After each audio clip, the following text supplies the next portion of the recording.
in the plane, and the little girl came up to me and she said, "Mr. President, can you take care of Biz Is?" And I thought she said, "Can I take care of her ears?" So he I said, started "What, honey?" sniffing She her. said, "Biz Is. It's really important." And guess what? She was dead right. That's right. Still, no one knows what he was talking about. His wife was over in the corner shaking her head, tisk-tisking. He's the leader of the free world. His brain, she's a broke, she's a no good. As Joe Biden yesterday, a little girl, he thought she wanted him to sniff her ears. Did he start sniffing her?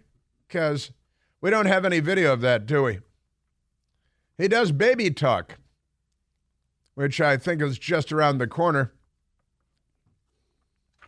Coming soon and for the rest of his days. Well, happy Friday to you and welcome. And for our Jewish brothers and sisters under assault in the United States of America, happy Hanukkah to you. A lot of us are on your side, but not the Democratic Party. That's become abundantly clear. We have a poll today. Did you see the poll, Michael? Did you have time to look at the poll? It's pretty amazing. The number of people, young people in particular, that believe the Holocaust, World War II, Jewish people, all that, a hoax, not true, didn't happen. This is, they must have gone to poison Ivy League schools because where do they get this stuff? Well, from the Democrats, from campuses, from the teachers' unions in high school and grammar school, from leftists. It's quite an extraordinary thing. But the poll numbers are quite an extraordinary thing, too. Your Democrat Party at work. If you're a lifelong Democrat and you're Jewish, got to be pretty weird. Got to be kind of weird. It's like a Twilight Zone episode that doesn't end. Pretty extraordinary stuff. We got those university presidents, the Poison Ivy League university presidents, MIT and Harvard, and and the University of Pennsylvania. And now there's a donor, a big money contributor, hedge fund guy, says that he's not going to give you, he's going to give a gift of $100 million. Imagine having that kind of money where you're going to give a gift of $100 million to a university because you got too much money, it's burning a hole in your pocket. Hey, University of Pennsylvania, I was going to give you $100 million. Now, well, I'll still give you the $100 million if that woman resigns, or if she's fired, probably would work too. They should fire her to prove that it's just about the money, don't you think? Because really, major universities these days they're real estate investment firms, they're Wall Street investment firms. That's about building the endowment, and it's certainly not about educating young people coming into the system. That's not what it's about at all. We got that. And speaking of Democrats, this is a pretty crazy story too, and the media won't report it accurately or truthfully. But a 26-year-old African-American woman was arrested. Racist. See, it's the racist justice system. There it is. 26-year-old black woman arrested in Atlanta, Georgia. This is pretty wild.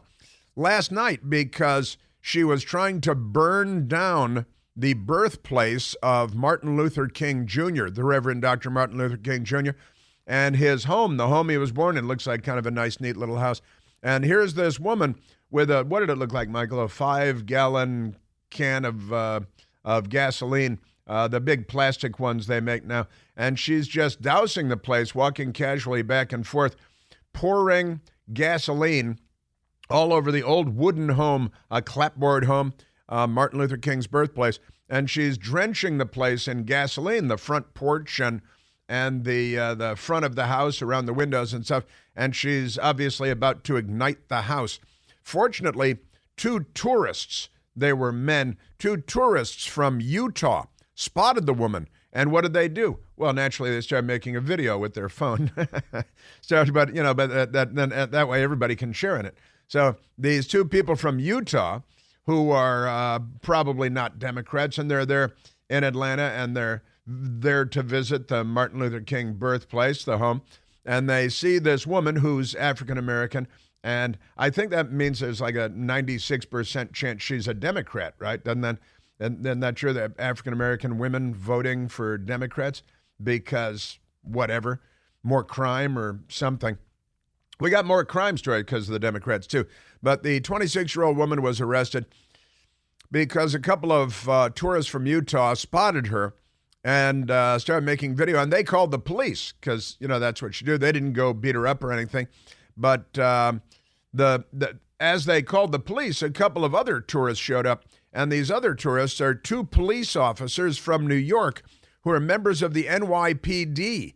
They're NYPD, and they've seen this kind of thing before. They nabbed the woman, and they arrested her and kept her from burning down the birthplace of Martin Luther King Jr. in Atlanta, Georgia. She's under arrest now. Maybe the Democrats will just let her out without bail and give her a can of gas. Who knows what they're going to do next. But that's a pretty amazing story for sure. And the NYPD officers held her until the Atlanta police arrived because the people from Utah had called the Atlanta police. And the video is pretty incredible. It's impossible to say right now what she was all about, but it could be another fake hate crime. You know how the lefties love fake hate crimes?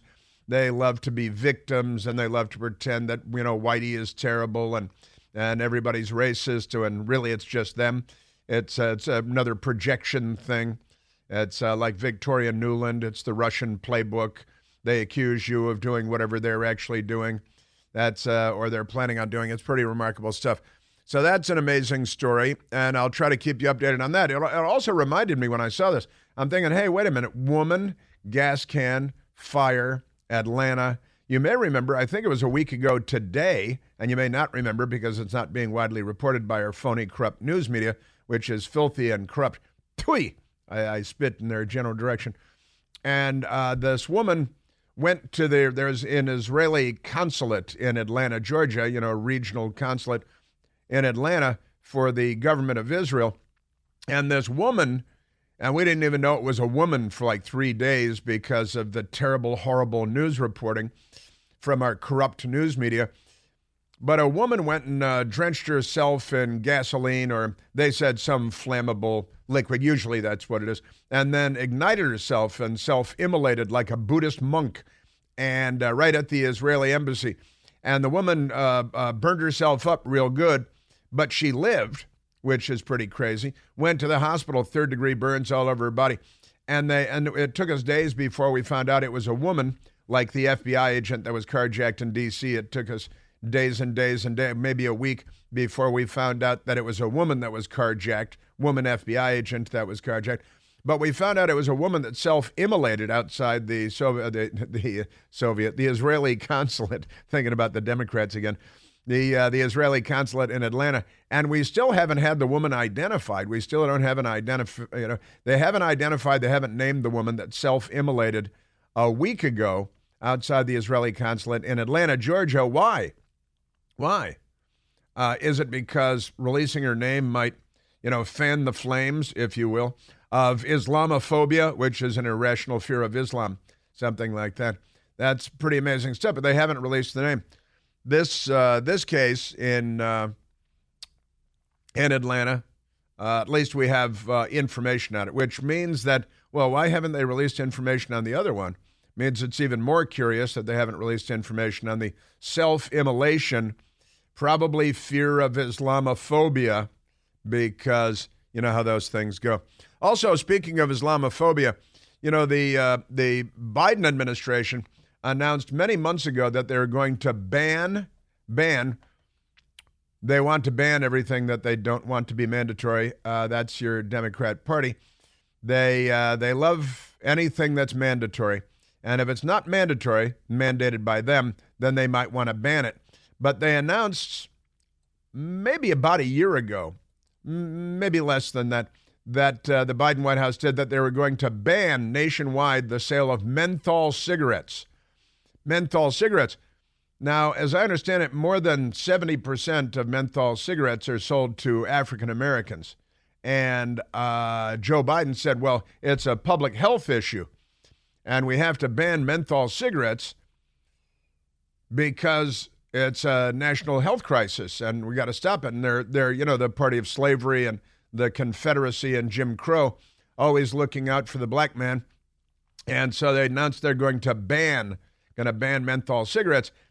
And then yesterday we learned that they discovered this could be bad for them on Election Day, that a lot of African-American voters might not like this ban, which many see as being directed at African-Americans who would have to start smoking non-menthol cigarettes, I guess. And that's too much. That's too much of a cross to bear. So the Biden White House yesterday started leaking out, well, we're not going to do it. And I love this. This is my favorite part. Until after the election next year. So smoke them if you got them is that's their message to African Americans today, because we're not going to ban. No, heck no, not until after the election. Then we're going to ban them, because Joe Biden's, in theory at least, only got one more term in him. But as I understand it, if he's reelected, he's not going to leave. He's going to become a dictator. What's he going to do? He's going to use the FBI against his political enemies. Oh, wait, too late, already doing that. And the Justice Department, yeah. And the IRS, going to use the IRS. Well, okay, so nothing will change. So he's going to remain a dictator, I guess, is the reality there. That's pretty extraordinary stuff, isn't it? Our news media is the most corrupt institution in America, isn't it? Yes, it is. Everybody knows that. So they announced, yeah, that whole ban. So African Americans, that whole ban, Democrats looking out for public health, looking out for the health of African Americans, they decided that whole health thing is going to have to be put on pause. That's on hold now because there's an election to win next year, and that's your Democrat Party. They really don't care about human life, do they? They're the party of abortion. Where the one area where they're pro-life, the death penalty. They don't want murderers to find themselves on hard times. They don't want drug trafficking kingpins of Mexican cartels who murder hundreds and leave them hanging under bridges by their ankles. They don't want those people to face the death penalty. That's the one group of people they really want to live. Murderers. That's your Democrat Party. Babies, little tiny children, they don't care so much. That's a different thing altogether. So we got that going. Also, the Council on American Islamic Relations, that CAIR, they call them CAIR, which is kind of ironic. And CAIR, they've got a big leader there at CAIR. And the Democrats, they invite CAIR to the White House. I've been talking about CAIR. I've been dealing with CAIR for many, many years. They are what is known as soft jihad. They are cultural jihad living within us. They're giving us the soft sell on the jihad against Western civilization. And the leader of CAIR is on camera, no less. And again, these people are invited to the Obama White House and doubtless the Biden White House as well. Obama, Biden, I think going back to Clinton, invitations to the White House. The head of CAIR, his comments, first of all, that he was happy about October 7th, the dismemberment of women, the rape, the kidnapping, the hostages, the more rape, the more murder, the decapitations, the genital mutilation. He's happy about that. He's the head of it's a civil rights group. The news media will tell you it's a Muslim civil rights group. And he said he's happy. That's the word he used about October 7th. And then he also said that he knows that Israel doesn't have a right to defend itself. That Hamas, because of the occupation, that's what he said. Because of the occupation, Hamas has a right to defend itself by raping and murdering. But Israel has no right to self-defense because he said it's an occupying force. It's an occupation. Interestingly, that's the word that Barack Obama used, too. Barack Hussein Obama. Can't say that, though, because it's racist and Islamophobic. 1 in 5 young Americans think the Holocaust is a hoax. 1 in 5. You know why, Michael? Democrats. That's what I'm telling you. And angry liberals, why a white billionaire slammed Harvard's first black president as a so-called diversity hire. They really despise the truth, don't they? Oh, and Hunter Biden finds himself with new charges, a whole bunch of new charges. I want to share with you how much money he spent on prostitutes. Prostitutes? More than, way more than the average family of four makes in the United States. Hunter Biden, he's got a lot of that Ukrainian cash on hand, and he likes him some prostitutes. Got that coming up. We are at 888-630-9625.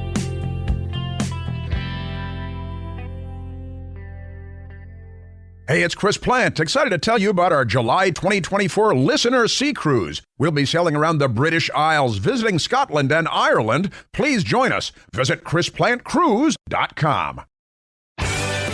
Also, many of you may be old enough to remember when Donald Trump was president, and there was no war in the Middle East, and there was no war in Europe. And China wasn't threatening to invade Taiwan. There was peace everywhere. And that's probably because he was a dictator or something like that. Just amazing stuff. Yes, sir. Now, let's grab a phone call. What do you say? Let's go to Philip, formerly of Arlington, now living in free America. Wolverines! Philip, you're on the Chris Plant Show. Good morning, Chris. Thanks for taking my call. In the last several days, Cabo Kirby, Defense Secretary Austin, and corrupt President Joe Biden have effectively threatened American senators and the American people that if we don't send money to Ukraine, our sons and daughters will be sent to die for Ukraine. Chris, can you believe a time when we've had somebody, all three leaders, stand up there and threaten our children? And guess what? All to keep the money that Ukraine funneled to the Biden family secret. Zelensky has got the compromise on the Biden family, and now they're threatening our children. Yeah, remember all the talk of compromise, and we had Adam Schiff going around using the word compromise like he's a fluent Russian speaker when they were trying to push this Russian collusion thing. And it kind of looks, Philip, like the Democrat Party is in cahoots with, certainly with Ukraine, which gave millions of dollars to the Biden family. The CEO of Burisma said that he had to pay bribes, $5 million to Joe Biden, $5 million to Hunter Biden. And boy, are they getting their money back in spades, tens of billions. And you're right, Philip, you brought it up. I'm going to share the audio. I'm going to share this story with the audience just on the other side. Now they're threatening 3 wars.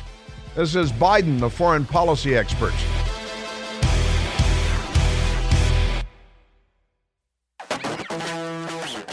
The most serious risk to the country, I think, is that the Russians possess compromising information, what they call compromat, that can influence this president's conduct of American policy. Yes, the inchworm, Adam Schiff, whipping out his compromat, what they call compromat.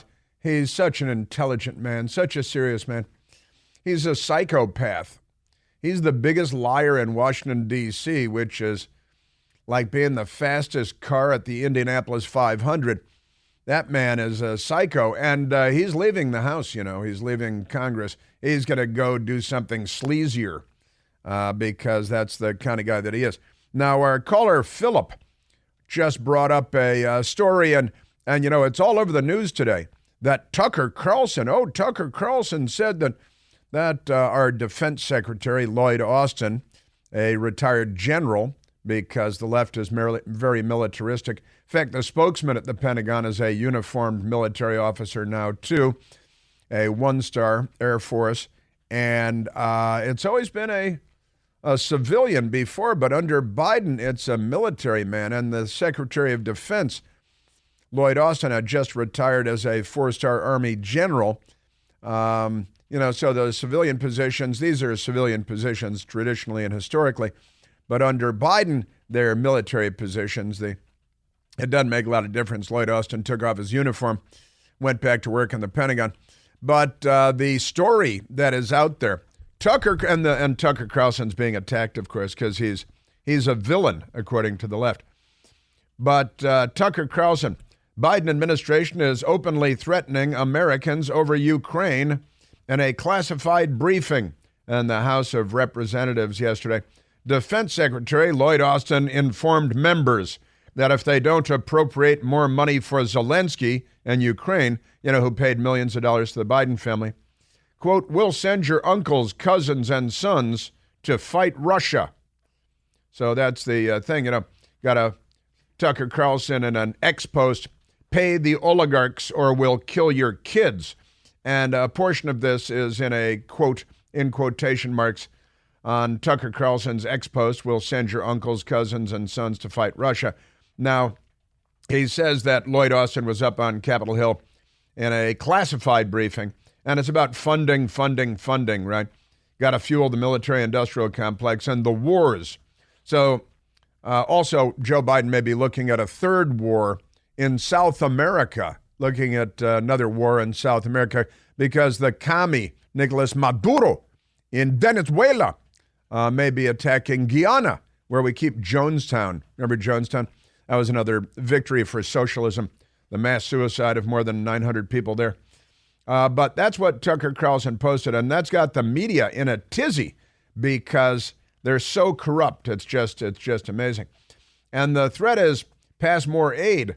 Now, it may be precisely what he said, a direct quote given to Tucker Carlson by someone that was in the Lloyd Austin meeting and the Lloyd Austin briefing.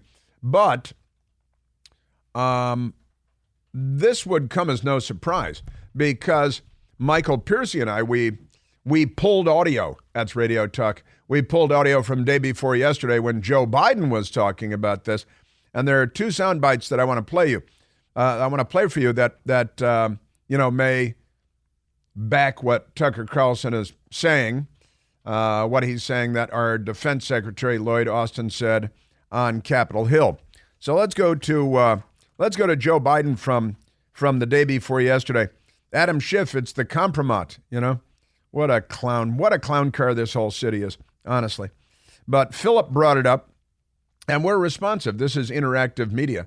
Try calling CNN and telling them to just, change course and do this story. It's a story we were looking at anyway. But here's Joe Biden, and again, we pulled this audio from Joe Biden day before yesterday.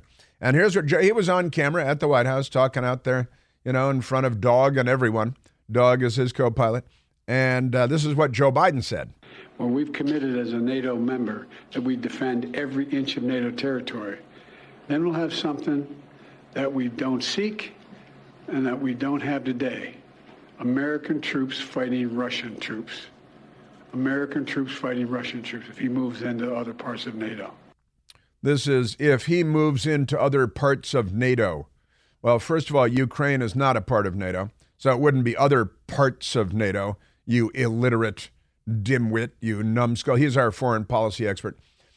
And there are NATO countries that border Ukraine, and we had promised Russia, the Soviet Union, that we would not expand NATO eastward, and then we did.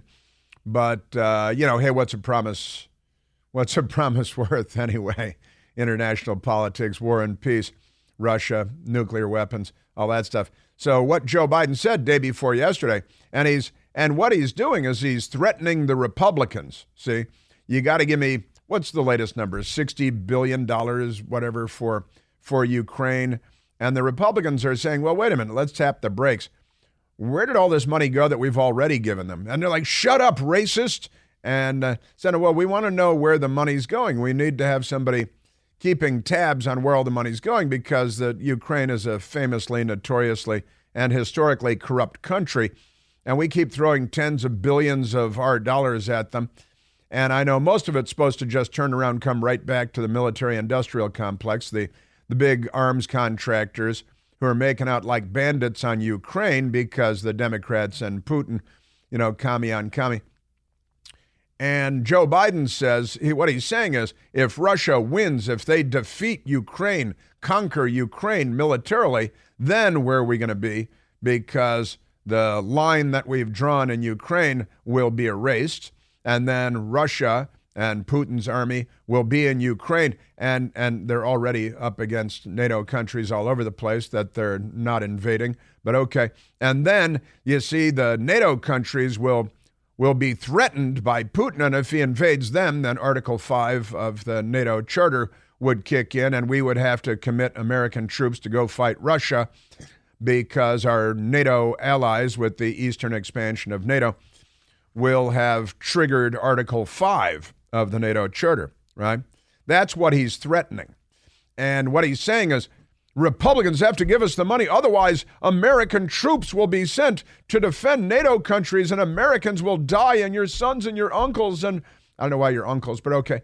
And somebody's uncle, and they're going to go have to fight Russia, which I don't think would fare very well against us. You look at how they're doing against Ukraine for the last 2 years, but never mind that. You don't want to get into a fight. And, you know, Joe Biden, how many wars are you going to have? And the commies in Venezuela are threatening to invade the country next door. And now there's talk of sending U.S. troops there. That would be 3 wars. The Eurasian continent, South American continent, the Middle East, and then look for China to make a move on Taiwan if we start committing ourselves to Venezuela and Guyana. Guyana, it's a country in South America. But I'm not done yet, because Cobble Kirby, you know Cobble Kirby, he's our very own Baghdad Bob. And Cobble Kirby was out there, and he was a little more pointed. Again, what Tucker Carlson is saying, and what Tucker Carlson is reporting that Lloyd Austin said to members of Congress is not only not inconsistent with what Joe Biden and his spokesman for the National Security Council, Cobble Kirby, have said, it's perfectly consistent and in line with what Joe Biden and Cobble Kirby have said. This is Cobble Kirby yesterday or day before yesterday. Day before yesterday also. Joe Biden, day before yesterday, threatening, oh no, we need the money immediately because they're going to run out of bullets in like 20 minutes. And then if we appropriate the money, then we can all breathe a sigh of relief because bullets will magically appear. Joe Biden has sent cluster munitions, which most countries consider to be illegal, to Ukraine for use. They kill a lot of civilians, and a lot of cluster munitions scatter basically little mines, bomblets throughout an area. Some of them don't go off, and then naturally the kids find them a year later. Ask Princess Diana, and terrible things happen. So cluster. He's also sent depleted uranium munitions, which the left opposes, unless Democrats are sending them around the world. Here's Cobble Kirby day before yesterday. And so we can't support Ukraine.